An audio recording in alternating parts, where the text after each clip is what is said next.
interesting time. I have a great deal of desire to participate in this growth. I don't mean personally to prosper, but to see India grow, and I think to see the quality of life of the Indian people rise.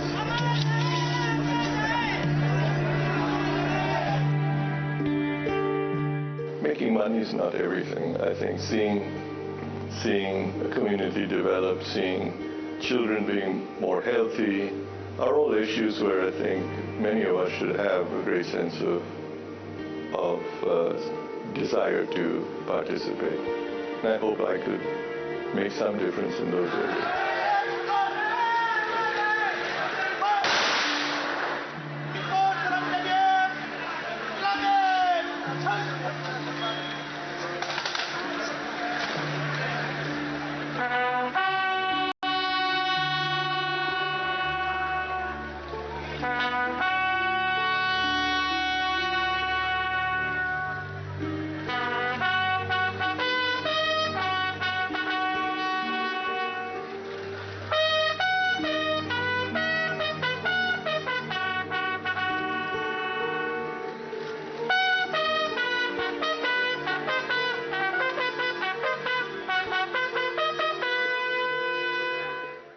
Viewers, we bid farewell to a rare and true gentleman today. Ratan Tata, who was for years the senior-most industrialist of our nation, was cremated with state honours in Mumbai. It's the end of an era. In Ratan Tata's passing, the nation has really come together as one today. In our newsrooms, on the internet and on the ground in Mumbai, we witnessed and felt the raw and unbridled emotion of 1 billion people. Everyone you ask seems to have a Tata story and a memory of Ratan Tata. When we opened the phone lines, viewers, this morning for the viewers to call in and pay their respects, our first caller completely broke down crying. As the day progressed, we saw union ministers shed tears. We saw young professionals barely out of their teens speak about the role he had played in their lives and careers. And when we saw long-time Tata Group employees also talk about the exact same thing. His old driver said Ratan Tata was like a god to him. And before his mortal remains were shifted to the crematorium, we even saw his dog being brought to catch one final glimpse as people remembered what a dog and animal lover Ratan Tata had been. Viewers, how do you encapsulate the life and times of a man like Ratan Tata? How do you define that aura he had in words? To some, he was a colossus, a giant, a titan. At the very same time, he was also humble, caring, and unerringly generous. His sharp business acumen dovetailed with an unassuming simplicity that is unheard of in the high-powered world of multi-billion-dollar conglomerates.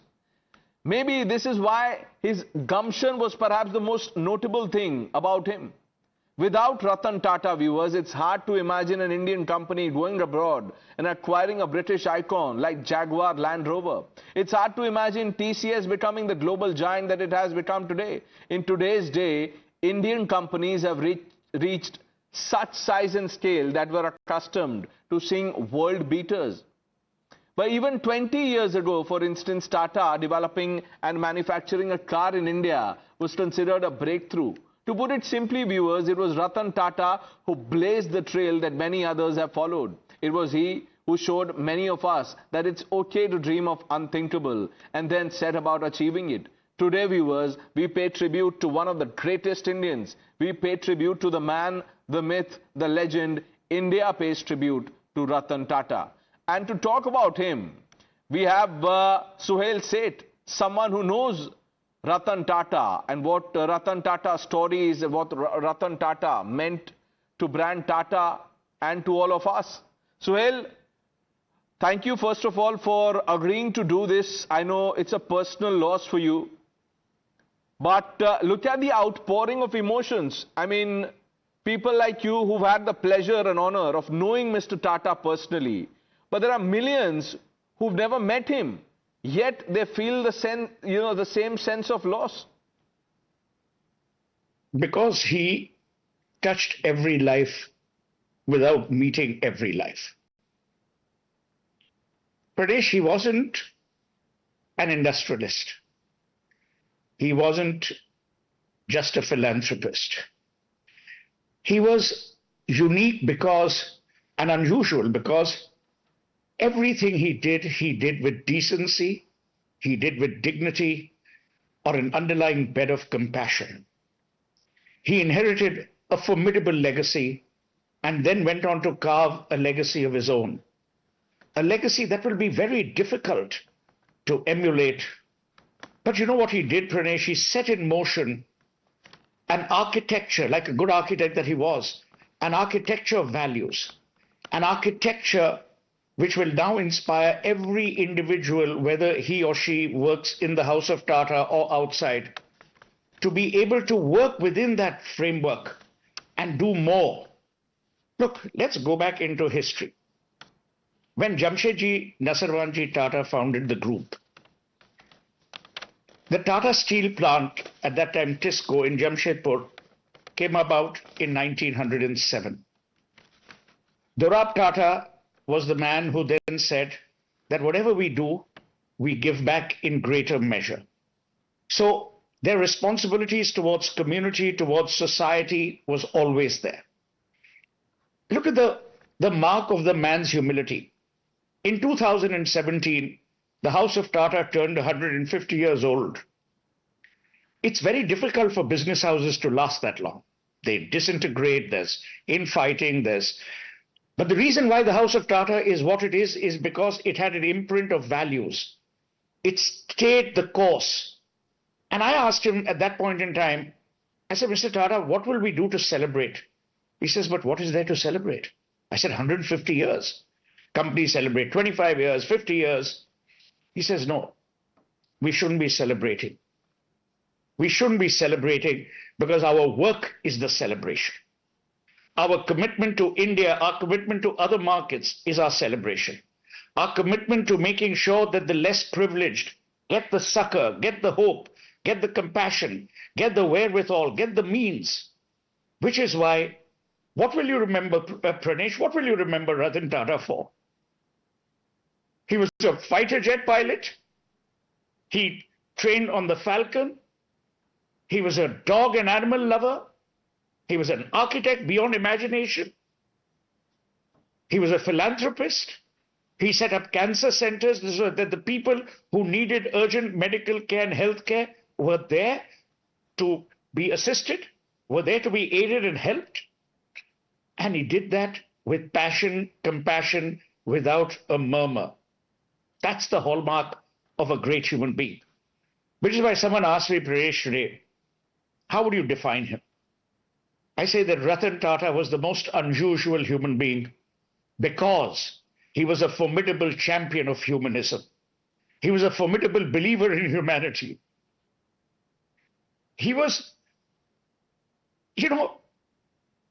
everything Ratan Tata did, he did with perfection, he did with purpose.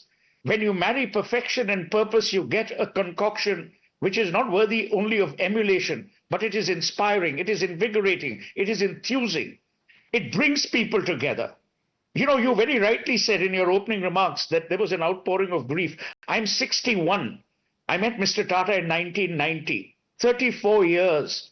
I have not seen this outpouring of grief for prime ministers and presidents, for statesmen and anyone. And these are people, Pranesh, who didn't know the man, but were touched by him. They didn't ever meet him, but in their hearts, he still today resides. And that's the imprint, that's the hallmark of great humanity and great human beings. In 2022, when the House of Tata got back Air India, for him, it wasn't a celebration, it wasn't a victory, it wasn't a triumph, it was a homecoming. Do you remember what he said at that point in time? He said, welcome back home. That's the kind of man he was.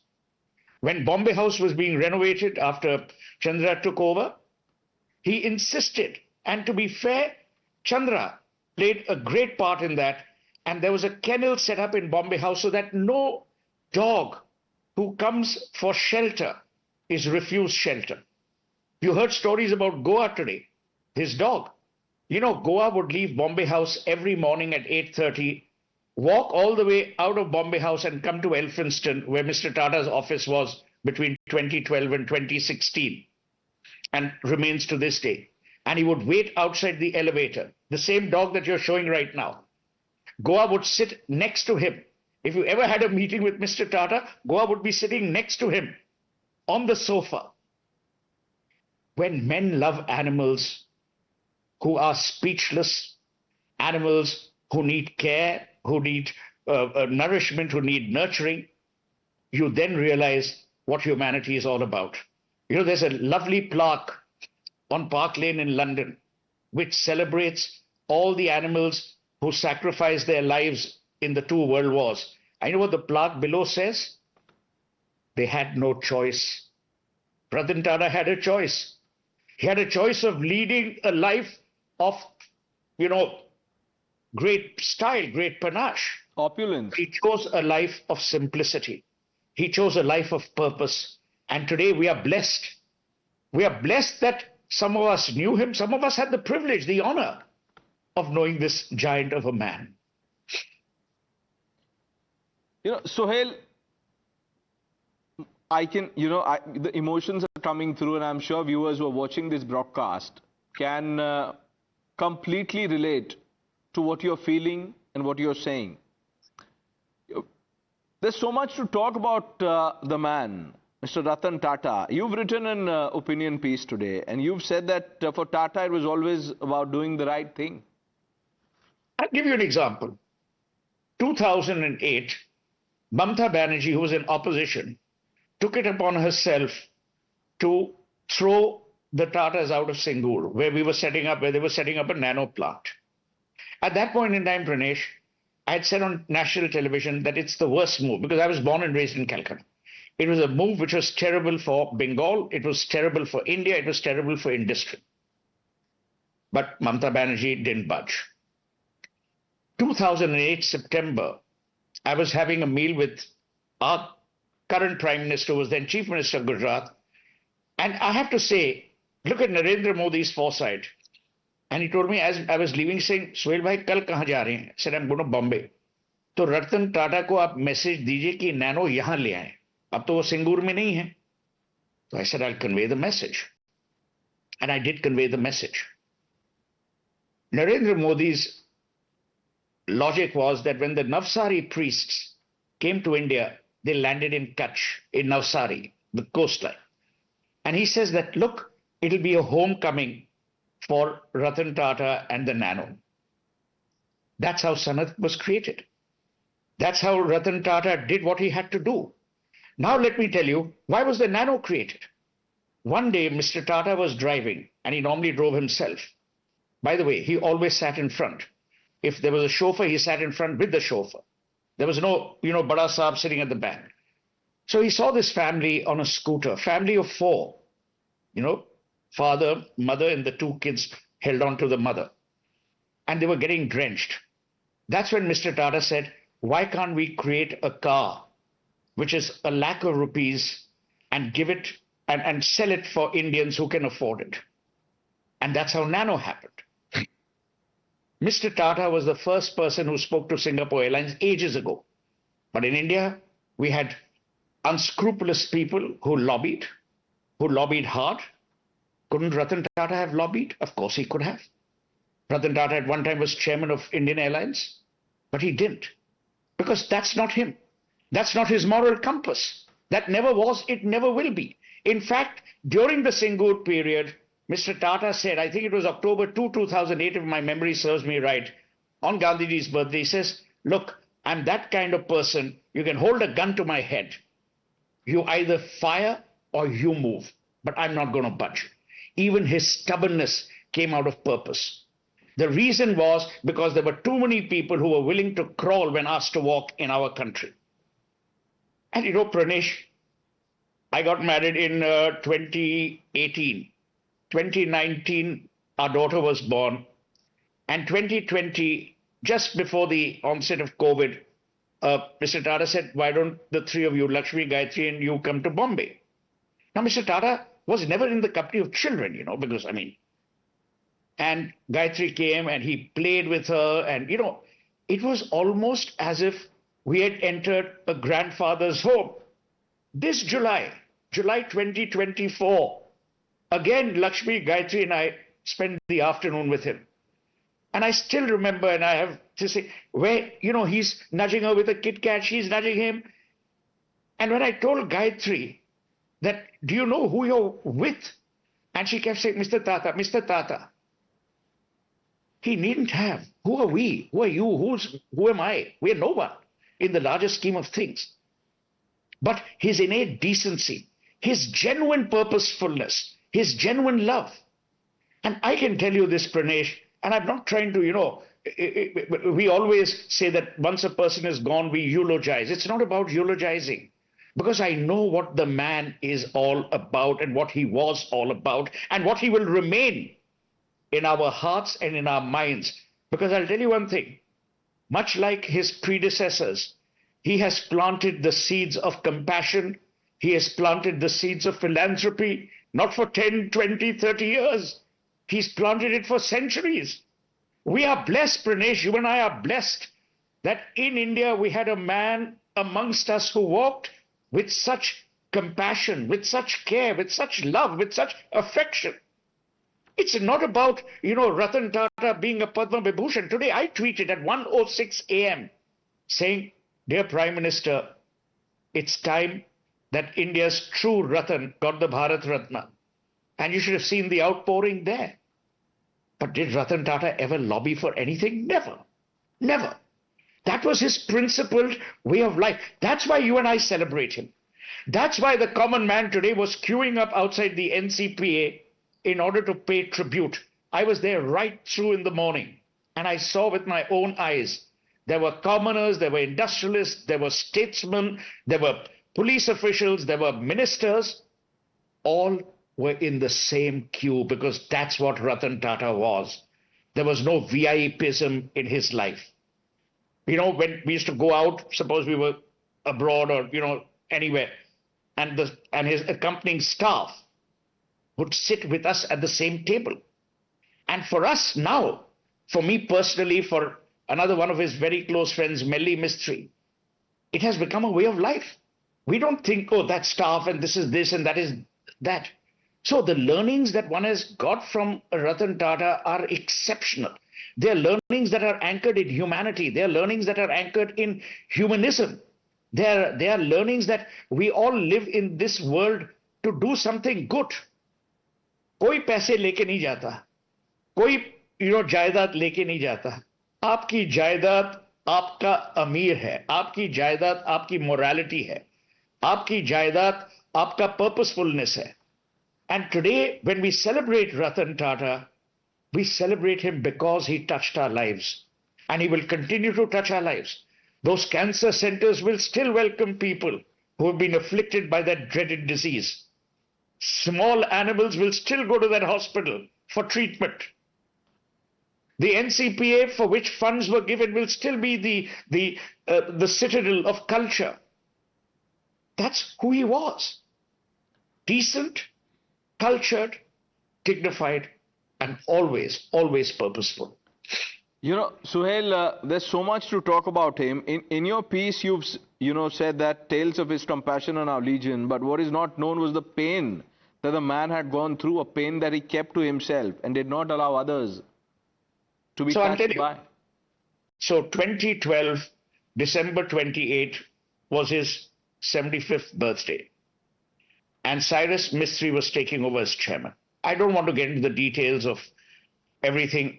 But from 2012 to 2016, what is not known, Pranesh, is that Mr. Tata never entered Bombay House. So all those allegations, oh, he was remote control, it's all rubbish. But from 2012 to 2016, I saw that anguish. The anguish was not because someone was running a company in a particular way or different from.